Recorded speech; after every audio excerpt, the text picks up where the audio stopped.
Just a Titan boy. Look at walls he must destroy. He took a midnight train going anywhere. Come on. You knew I had to sing it. You knew I had to do it. They titled the episode Midnight Train. It's all I could think of. Oh, and also I'm a zombie now. Anyway, hi everybody. Welcome back to the channel.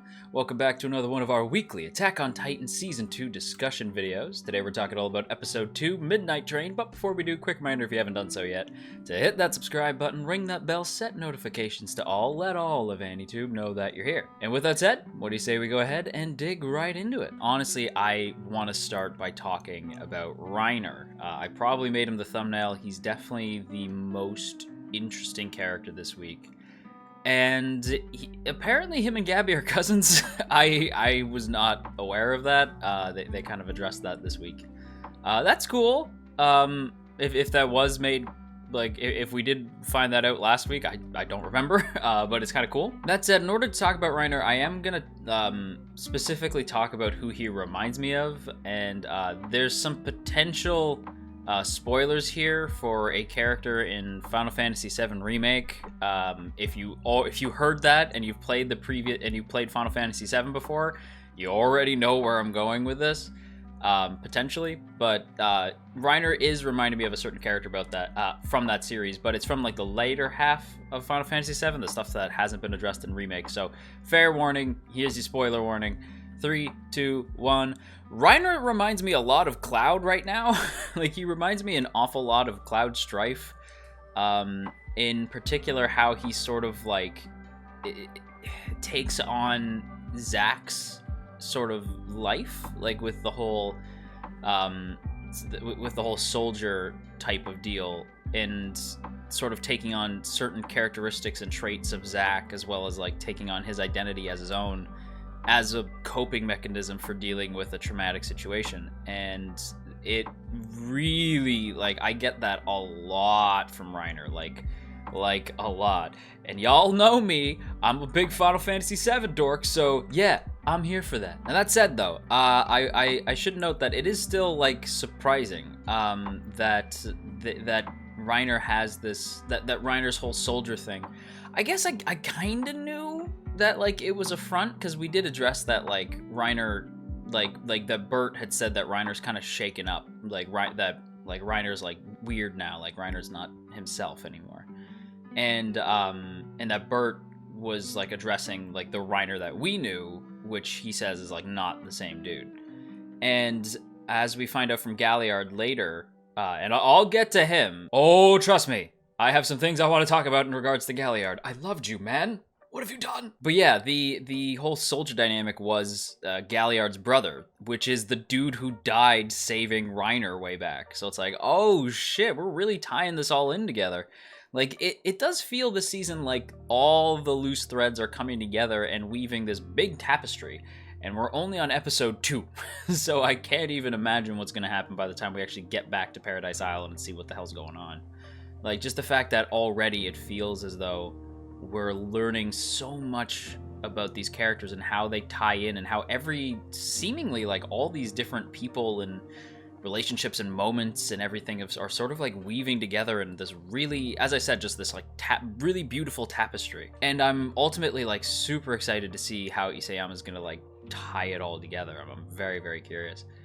And I should state that Reiner as a character has like a pretty decent dynamic with the warrior kids, those like little group of child soldiers, which is messed up to say, but like, yeah, they the warrior kids seem to view him as a sort of like, I don't want to say parental figure, because that's not quite right, but like this sort of like big brother type of character who's like there to protect them, and is like seemingly very close with Gabby, his cousin, and as well as the others as well, like Udo and all them. But he seems to be the most distant, I suppose, from Falco, although he does have a moment with Falco that we'll get into in just a sec. But I do think that it's, with Reiner, I think the most interesting thing is how he sees the kids and how he sort of views them as like his former friends. Like he sees Bert and Galliard and Galliard's brother, and I believe her name is like Peak or something. Peak, yeah. He sees these people and like Annie and all that. He sees them in the warrior kids, and he sees himself as Falco, which I find is interesting. But just the fact that Reiner is so broken by now, I think is again like a testament to how the show is ultimately anti-war, right? Like it's broken Reiner as a person. And again, in the same way that it breaks Cloud, like it's just this sort of broken psyche where like he's not even sure what he actually believes anymore. Like we get that scene later on by the time we get to Liberio, which I'm positive I'm mispronouncing, but where he's like having dinner and he's like talking about his time on the island, and Gabby's like, what do you mean all types? Like, aren't they all bad? And they're like, yeah, they're all bad. And he's like, yeah, forget what I said. And that moment kind of kills me because like, Reiner, no offense, dude, but to quote Jack Sparrow, keep telling yourself that, darling. He cared. I don't care what Reiner said. He cared, right? Like, I really don't care what he's saying to these other people. As far as I'm concerned, Reiner did care. Reiner cared a lot about the people. Like when he's like, they were all animals. Like they were just rude and cruel, and they were bestial and savages and stuff. Like he's like the bad guy from Pocahontas or something. And just like talking about how like the one girl had a potato and would not share it with the others. And I'm like, Reiner, stop talking, Reiner. Just like everything he was saying, like I knew who he was talking about when he was like talking about each character. And it's like, Reiner, you can pretend like you didn't care, but you very clearly did. And I think that that's part of his character, is that he's broken, right? Like he knows that they're not monsters, but he also knows that he has to destroy them. And he knows that he's not this brave soldier, but he also knows that he kind of has to be in order to keep going. I'm very curious to see what's going to happen next week with Reiner, because at the end of the episode, he asked the question, am I going back to that island? And I do think next week will be more so focused on a flashback for Reiner, because we see like a younger Reiner, we see like a younger Galliard and stuff like that. And so I have to assume that next week is going to pretty much be focusing on the past. We get to see friggin' Kenny! Kenny was in the flashback, like in the little preview for next week. I'm like, hell yeah, dude! That made me very happy. I absolutely loved that. Like, I love Kenny, and he's probably my favorite villain in the series. And so, like, yeah, Kenny was, or well, I shouldn't say villain, but my favorite antagonist in the series. And yeah, like I absolutely love Kenny. So having him in the preview for next week is interesting, right? But also, as it relates to Reiner, I'm just kind of curious to see how we get from point A to point B. Like I want to see what a younger Reiner was like before he gets broken by everything. And yeah, just as a character, I found Reiner to be easily, far and away, the most interesting on display. I'd say the second most interesting is like maybe either Galliard or Zeke. Zeke does have like a number of interesting moments this week. Sort of like both how him and Magath, like Colonel Magath or whatever his name is, the douchey character from episode 1, who's like mean to the Eldians. He's like, they both sort of feel as though humanity is catching up to the Titans. So Zeke is the one who has the idea to go back, like to go back to Paradise Island, take it over, and then get their hands on the founding Titan. And he like openly says like, I don't trust Colt to take over for him in a year, right? Like Zeke is like, Colt will take over as the Beast Titan in a year, but I don't think he's totally ready. Which breaks my heart because I love Colt, and I love that Colt gets plastered at one point. It's friggin' funny to watch Colt just get obliterated and then have to nurse a hangover for the rest of the show, or the rest of the episode rather. Can you imagine if it was the rest of the show? Jesus, that would have been a hard night of drinking. But I do think that it's like that everything with Zeke is rather interesting, like the way that he is aware that like they're being spied on and everything, you know, like that he's aware that like even in this room where there is nobody there, like they are being spied on. Like Zeke's line of like, not in this room, where like they are talking about what they're gonna do when they get to Paradise Island. So it's clear that Zeke has a plan, you know, like it's very clear to me that Zeke has ulterior motives. He's doing something, the line that he says at the beginning, like, the sick exploits of Grisha Jaeger must be brought to an end by none other than me, his former son. It was like, oh shit.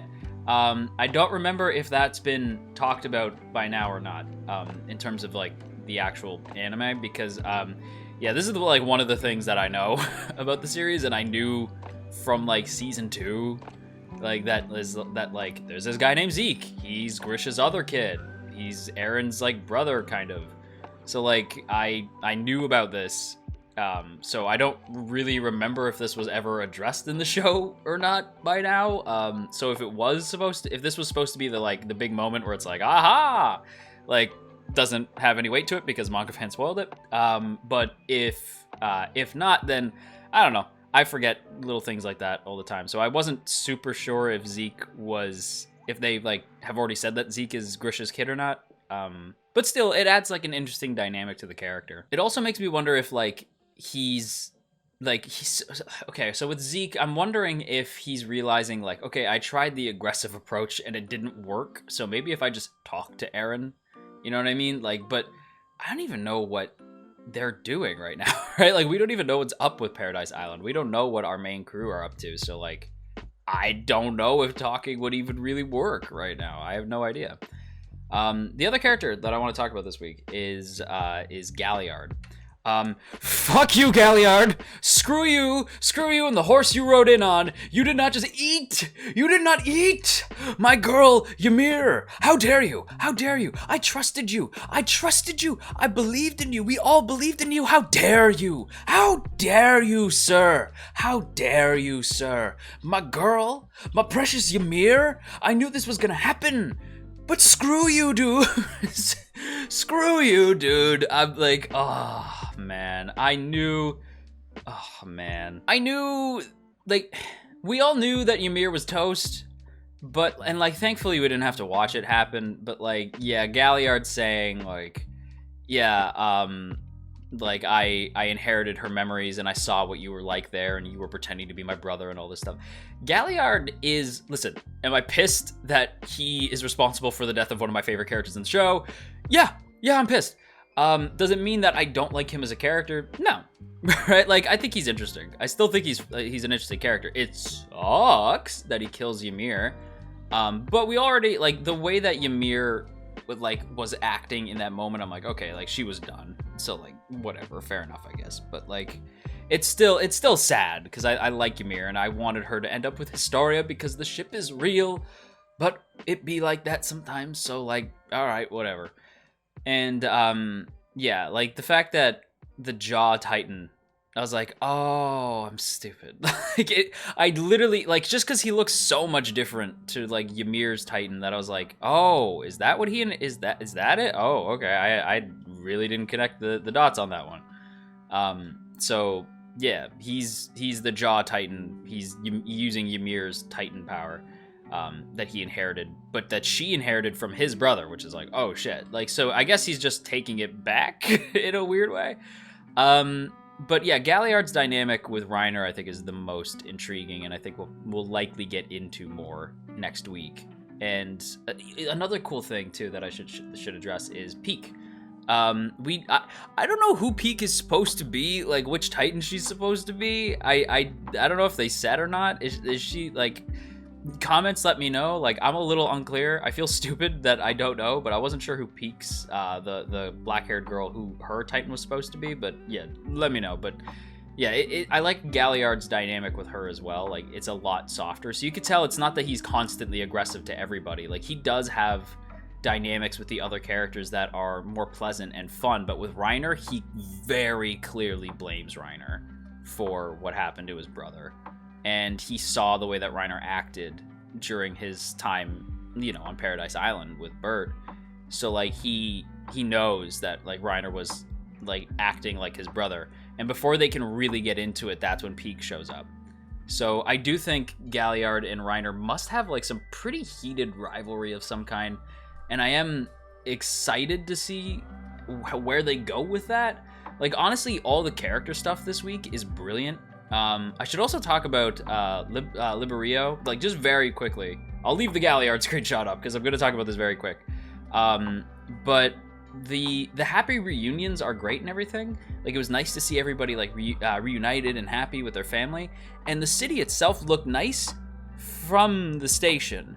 But I do think it's definitely worth noting here that like the gate that they keep them behind, I'm like, oh gee golly whiz, this looks familiar. The armbands, I'm like, oh god, you know, like this is there's some real life parallels here, and it's very unsettling. But again, that's the point, you know, like it's supposed to be. I do think that the way that they handled Liberio, showing that the Eldians are this like put upon people, like it boggles the mind, because I remember somebody saying that the like, wait till you get to Liberio and see the armbands, like it's fascist, blah blah blah. Where, bitch, where? Like, it's so clearly anti-fascist because like it's a bad thing, and it's viewed as a bad thing by the show. Like, I can't speak to the manga because I'm not a manga guy, but the way it's depicted in the show, Liberio, the people of this area, all the Eldians, like, you feel bad for them. This is wrong, and you know that it's wrong, and the people who are oppressing them are shown to be dickheads. Like, so I don't get it. Like, I don't get that criticism of the show where it's like, it's fascist. Like, no, it's not. It's clearly anti-fascist and anti-war. I don't know if we're even watching the same show. That is the last time I will ever address that. I had to bring it up because everything with Liberio as a town made me think about that. Like, made me realize like how because it's anti-fascist because Liberio and the people in all the Eldians are shown to be like put upon in a negative way, and that the people oppressing them are bad, not like somehow better, right? And on top of that, the anti-war parallels, like how Falco is with those people who are still shell-shocked and like are suffering from PTSD. And like the one douchebag is like boom and like scares the shit out of them, and Falco hears boom and is like there to like defend them, whereas Gabby screams boom and is like clearly in love with it because she's clearly brainwashed, right? Like there's certain people in this city who are brainwashed into thinking a certain way, and so Gabby sees this as like a triumph, you know, like she sees this as like wonderful, and that she's happy to be, you know, a warrior and stuff like that, whereas Falco sees it for what it is, right? That it's bad, that it hurts people, and even if you make it, you don't really make it. I just thought that was really dope. I legitimately thought everything with Liberio is sick. There were some weird animation choices this week. Again, I'll leave the picture up because I'm only going to talk about this for a sec, but like there was some odd scenes. Like I'm thinking of like the Udo scene in particular, where it's just like the character acting is weird. And when I say character acting, I don't mean like the voice actors. They do a phenomenal job. It's more like the character acting, like animation, like the way Udo moves in the one scene is weird. Certain characters throughout the episode, like they move at a faster speed than the camera can keep up with. And like it shakes, like the camera like shakes. It's very jarring. And certain sound effects felt like off time, and sort of like didn't quite fit right. Like just certain scenes, not the whole episode, just certain scenes. And I'm like, oh, okay. All right. It didn't take me out of it or anything. I just kind of clocked it as like, oh, that's odd. Okay. Worth keeping an eye on. A little, you know, like a little concerning, but not too big. That's really the only issues that I had this week. I do see some people maybe might end up complaining about it. I didn't really feel like it took away from anything because at the end of the day, this season, like I'm just here for the character drama. Yes, the Titan fights are great, but that's why I'm here. And with that said, everybody, that is going to wrap up today's video here. So I hope you guys enjoyed. If you did, don't forget to boop that up snoot, share if you care, leave a comment down below, and of course, make sure that you hit that subscribe button, ring that bell, set notifications to all, let all of AniTube know that you're here. We're trying to hit 25K before the end of the year. We're a couple hundred away. We're so close. We can do it, guys. We can do it. So yeah, if you ain't subbed, hit the sub button. And before we go, as always, I want to give a big thank you to the good folks in the T Squadron. Look at these beautiful people. Look at all these beautiful names, and hey, if you would like to join these beautiful people, there are now 2 ways to do so. The first is by hitting that Patreon link in the description, and the second is by hitting that join button right beside the sub button to get a badge next to your name, some emotes to spam in the comments, and of course, your name scrolling past the screen here. So, if that sounds cool to you, go ahead and hit that join button, or check out the Patreon link. Either way, it is super appreciated. Also, I don't know if you guys noticed, but with this week's video, I am trying something different. I don't just mean the avatar. If you only watch the Titan videos, you might have noticed the different VTuber outfit here. I am a zombie boy now.